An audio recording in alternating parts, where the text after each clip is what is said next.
Okay, so Qatar provides 20% of the world's LNG, and this is a major escalation. And again, as I pointed out last class, the entire strategy of Iran is to destroy the global economy, okay? And this is how it will do so.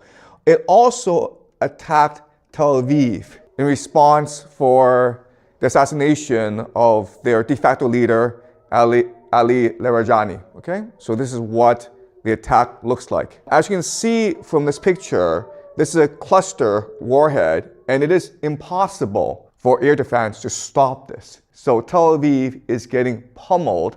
We don't have footage because it's being censored right now.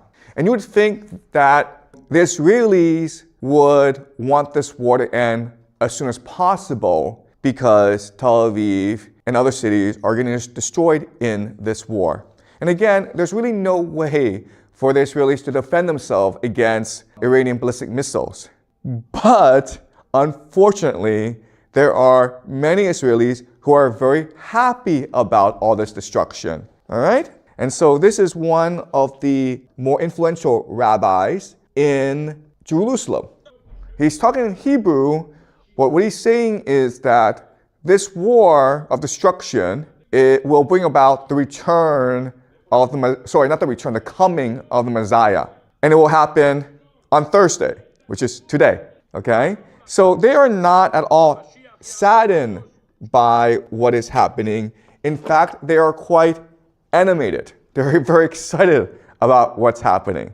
So again, you cannot look at this war from a geopolitical lens. You have to look at it from an eschatological perspective. And as you can see, it is a regional war, and both sides are seeking maximalist objectives. And what this means is the United States and Israel wants to destroy Israel, especially its capacity to be a nation state. And so right now, the Americans and Israelis are attacking their leadership, decapitating their leadership, as well as targeting their economy. And later on, as this war progresses and escalates, they will start to target civilian critical infrastructure, including water, okay? And it's already happening. They also want to have a divide and rule strategy where they want to provoke ethnic conflict in Iran and divide Iran up into ethnic enclaves. And this is what we call balkanization. The Iranians, on the other hand, want to destroy the entire global economy. And you do that by attacking the energy infrastructure of the GCC. Because again, the entire basis of the global economy is cheap energy, okay? So as this war progresses, you will notice certain things, right? So eventually, the Americans will have no choice but to launch a ground invasion. And one possible attack vector is here, which is Karg Island. This is where Iran stores about 9% of its oil for export. And so the idea is that if you take Karg Island, you will destroy the Iranian economy and thus its capacity to sustain this war. The problem with Karg Island is that it's easy to take, but it's hard to defend because of the coastline, right? In which case, you have to also take the coastline. But then you deal with the Zagros Mountains, and so you have to expand outwards. Okay, so this is what we call mission creep, where you cannot justify the war. So what you do is you put in some soldiers, and then the mission creep becomes just justification for the war. Okay, so that's one thing to spot as you read the news. Karg Island will be a flashpoint. Another flashpoint will be Saudi Arabia, because right now the Iranians are attacking Saudi Arabia. Now, what Saudi Arabia can do is declare war on Iran. And this is important because Saudi Arabia has a mutual defense pact with Pakistan, so that if any are attacked, the other is obligated to come to each other's defense, okay? This is important because, as you can see, Pakistan opens up the eastern front, okay? So it's possible the Americans can attack from the east. The other thing that's important is that Pakistan has nuclear weapons. It is possible nuclear weapons are used. I strongly believe tactical nuclear weapons will not be used, okay? But once Pakistan is in the war, nuclear warheads are now at play. As you can see from these conflicts, it seems as though the world can only become much more theocratic in the end, okay?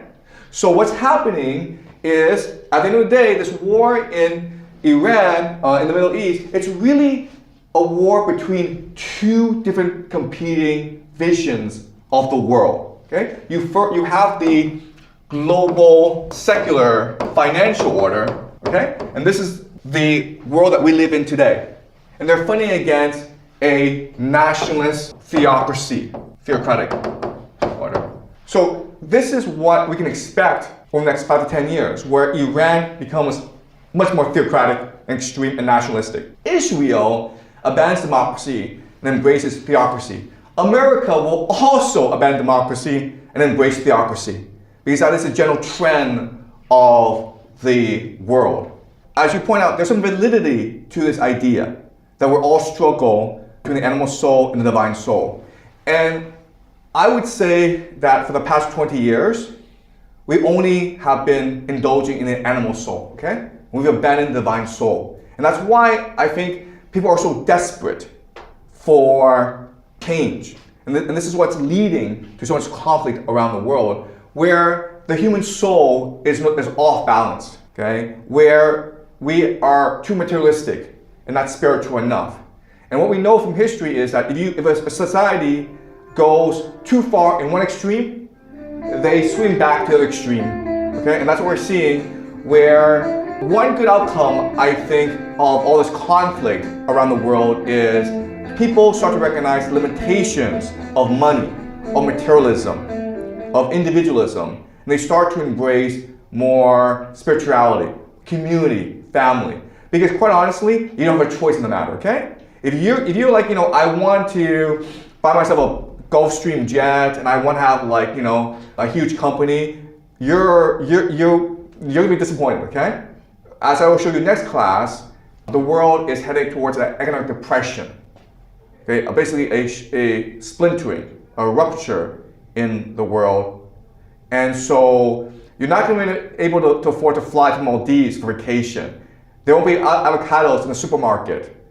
Okay, but all this means is now you have a chance to focus more on introspection, on reflection, on family, on asking yourself, what makes me happy? What gives me meaning and purpose in life? And the answer, of course, is each other. Okay? And maybe this is a good thing. Maybe this is the intention of the universe. Maybe, as the people in Jerusalem would say, this is really the plan of God. Okay? And it's unfortunate that all this war and suffering is happening. But again, what a lot of people who are religious will tell you is, we can only find redemption through suffering and through pain and through tragedy.